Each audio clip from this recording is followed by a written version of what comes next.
He says predatory adults and teens already hooked on drugs try to entice young girls and boys into a life of addiction so they can be used for money. Disruptive.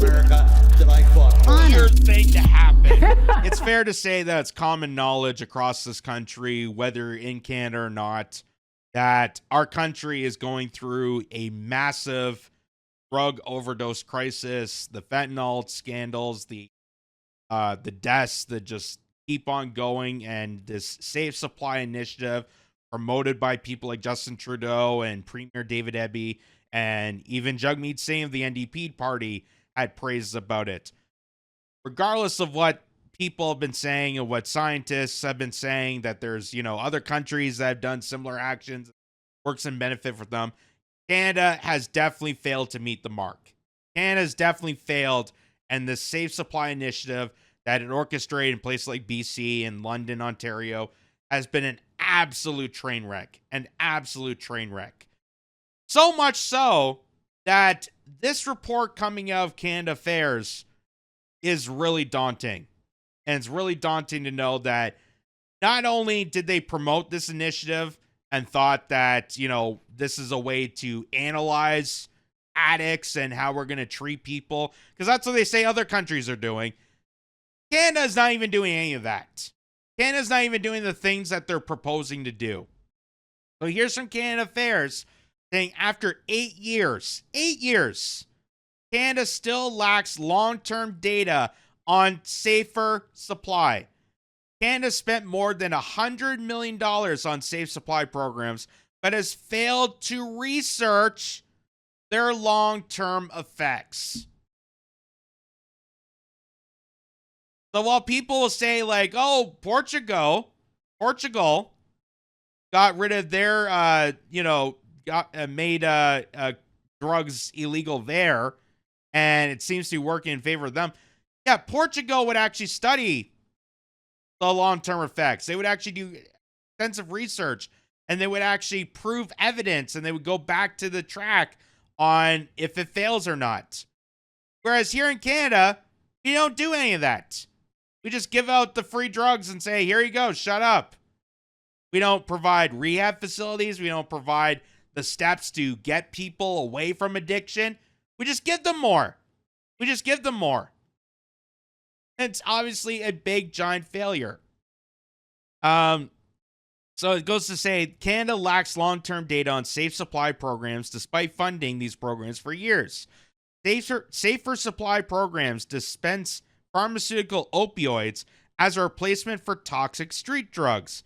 There is a growing body of research on safer supply's short-term health effects, but there are no Canadian studies that evaluate programs' participants' health impacts beyond 18 months. The absence of research into long-term data on safer supply means policymakers do not understand how safer supply affects participants' health, substance use, or social outcomes over time.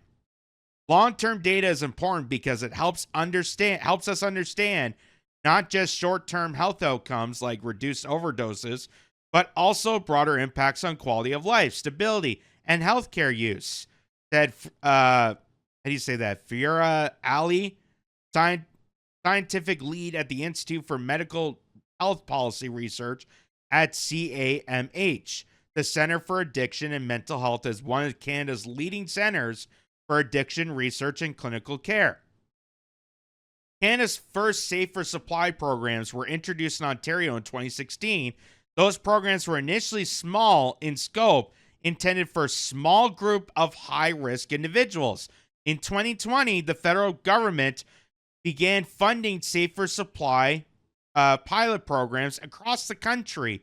Provinces are responsible for the delivery and regulation of these programs. BC introduced province-wide programs in 2021.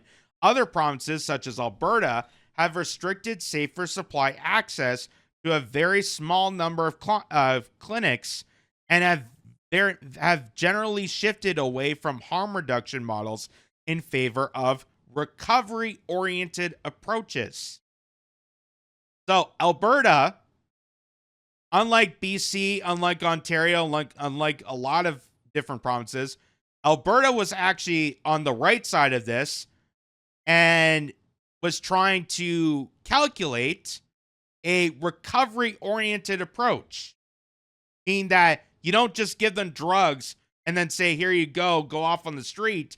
You actually find a way to get that person off of the addiction. You actually find a way to treat them as a medical patient and give them recovery. That's how you're supposed to do this. That's the whole point of this. We're supposed to be reducing the numbers of addicts, not increasing it.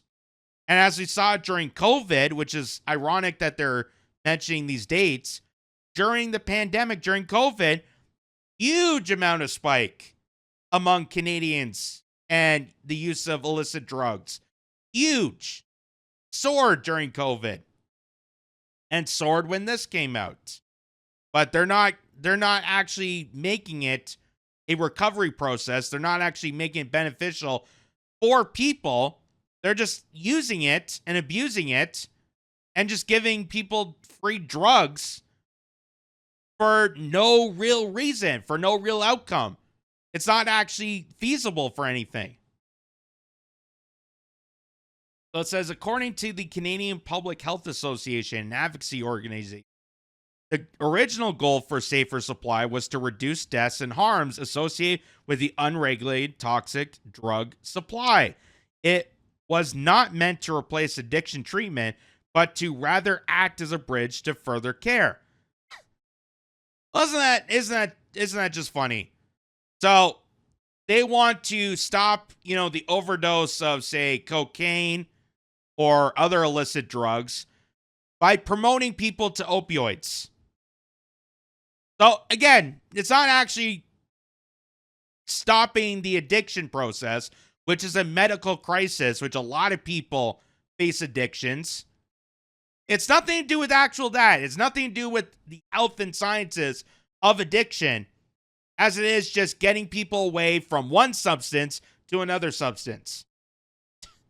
And they wonder why it fails. They wonder why towns and cities across Canada are sadly looking like dumps. Sadly. However, a 2023 report by researchers at McMaster University and Simon Fraser University noted Safer Supplies does not primarily operate towards goals of treatment or recovery. The report describes Safer Supply instead as an emergency intervention focused on stabilization and survival. Well, isn't that kind of funny that they didn't study ahead when initializing this program, and now we're seeing overdose deaths overcoming the amount of deaths of people that died during World War II. You know that? There's more people that died in overdose in Canada than soldiers that died in the Second World War. That is a crisis, folks. That is a crisis. This is from the Vancouver Sun. BC drug decriminalization and Safer Supply associated with more overdoses. Not less. More. More overdose deaths. More addicts. More destruction. More chaos. So it has nothing to do with medical sciences. Just like the people that told you about COVID had nothing to do with medicine. They just told you it's very safe and effective and get your... Here's another one from National Post. Almost as good as giving drug users cash, BC government buries report on Safer Supply opioids. So even when they do the research, even when they do their homework, they bury the lead. They bury the information. Why? Because they don't want people to know that this Safer Supply initiative of just jacking up people with a different type of drug is not actually treatment. And it's actually exploitation. It's causing more harm to people. And not only is this affecting grown adults who have a serious crisis with addiction, but it's also affecting our children. And that's why this is such a big deal. And that's why I want to highlight this so extensively, is because young children are getting affected by this. So here, this guy, Harman Bangu, says David Eby just handed a $300,000 contract and $25,000 in perks to his buddy to study the downtown east side.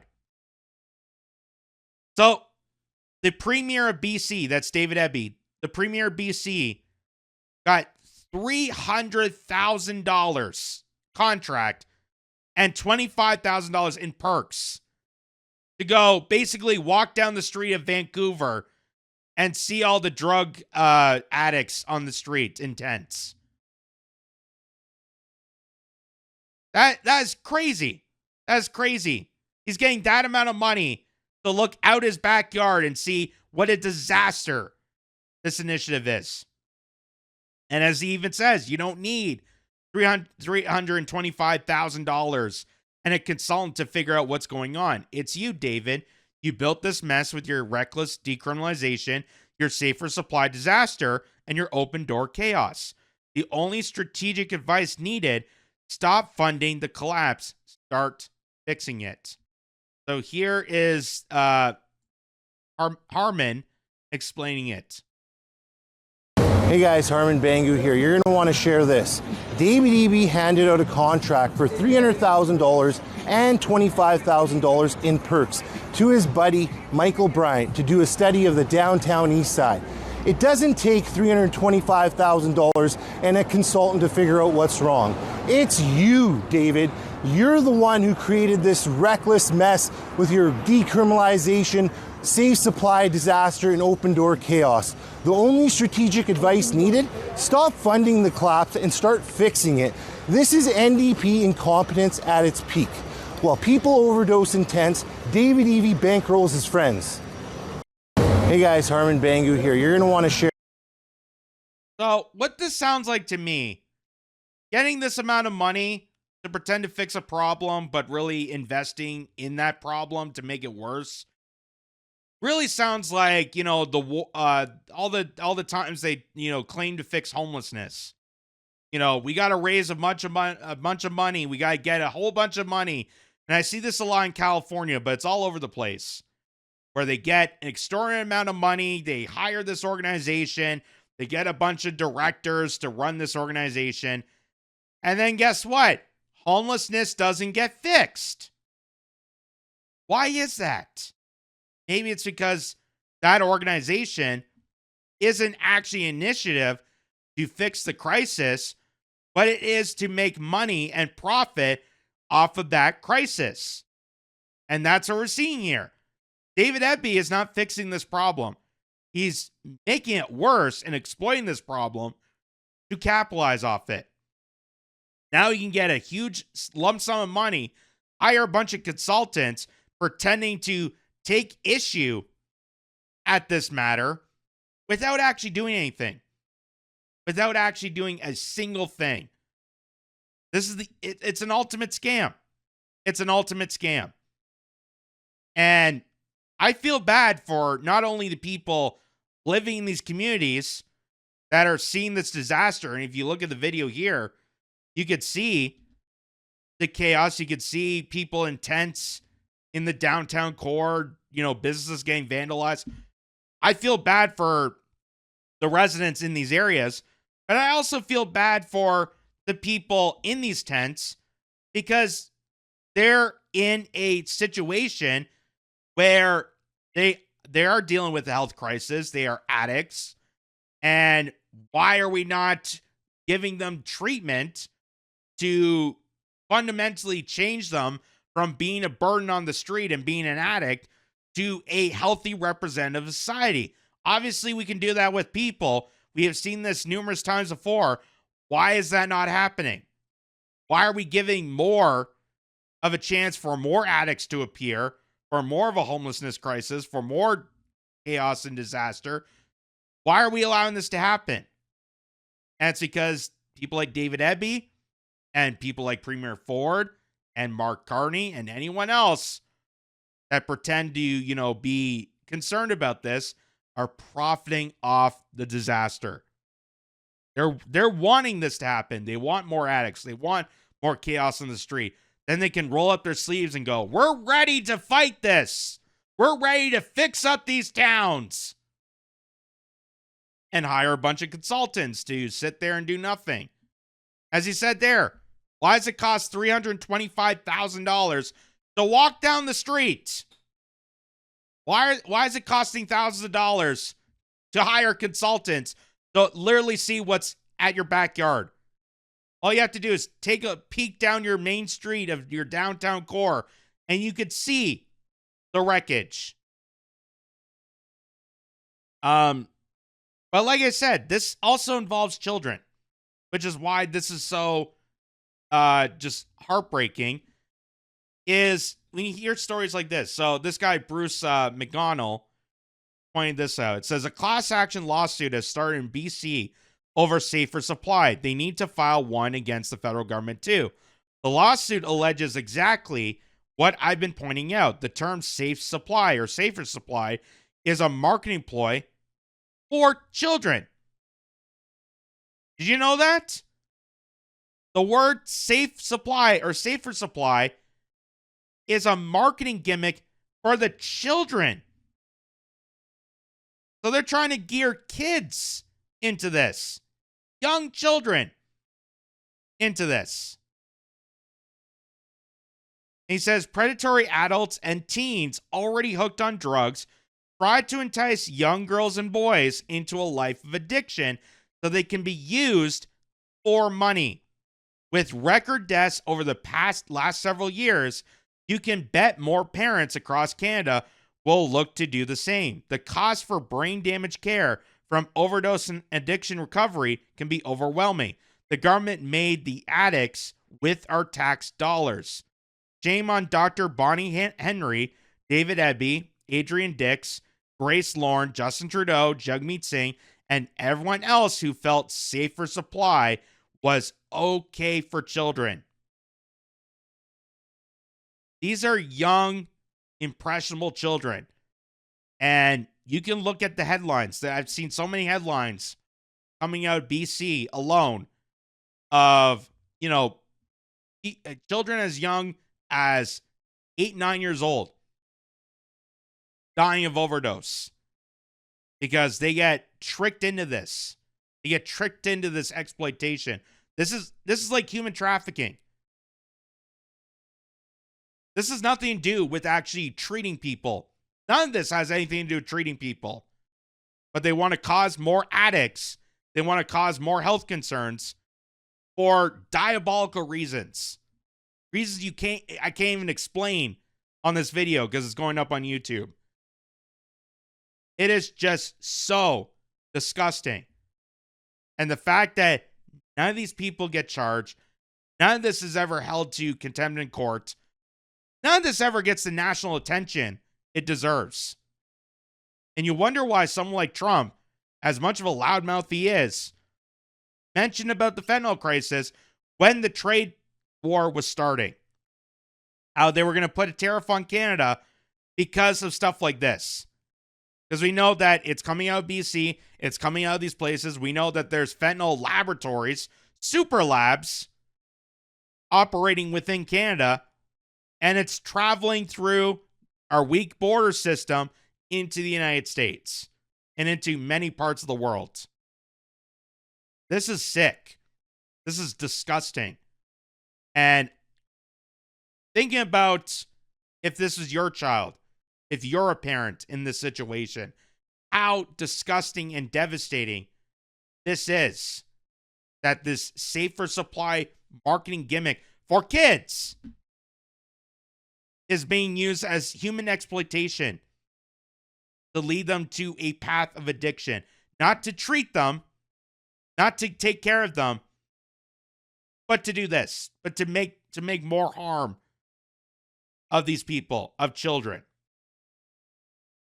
The same way that the MAIDS program, I guess, works. It's for diabolical measures. So Aaron Gunn, who I've mentioned numerous times before, he does these great documentaries on YouTube. I highly recommend people check it out. He is now a sitting member, a member of parliament for, I think it's Campbell River. That's the name of the riding. in BC. And this is one of the great things. This is what gave me so much hope with our corrupted government. Because I even said, even if Pierre Poilievre had won the election, Parliament is so massively corrupted that things are not going to change. They're going to fast track course to this WEF 2030 agenda, no matter what. But I know that having a voice like Aaron Gunn or Andrew London in London is going to be so impactful for people that are watching Question Period, that turn on a CTV news channel or they watch CPAC and they see all the sessions of Parliament. Having those two big voices is going to be very beneficial for people to wake up to this nightmare, to this national crisis that does not get addressed. Notice how all the time of elbows up and going, shaking your fist at Donald Trump and the craziness of America, there was never any initiatives to fight this. Where's the elbows up, protect Canada from, predator adults getting children addicted onto opioids and then overdosing? Where's the elbows up initiative on that? So Aaron Gunn posts that, proud to share my hit documentary, Canada's Dying. That's the name of it, by the way. Canada's Dying. Recommend checking that out. That exposes liberal NDP hard drug decriminalization and so-called safe supply has passed 1.5 million views on YouTube. I consider this the most important documentary I've ever produced. And there he gives the link there. But there it is, Canada's Dying. And I'm honestly shocked that it's still on YouTube and got that many views. Like, that's how serious this problem is, that I'm actually shocked that YouTube keeps it up. Because it's very, very, very it's very dark.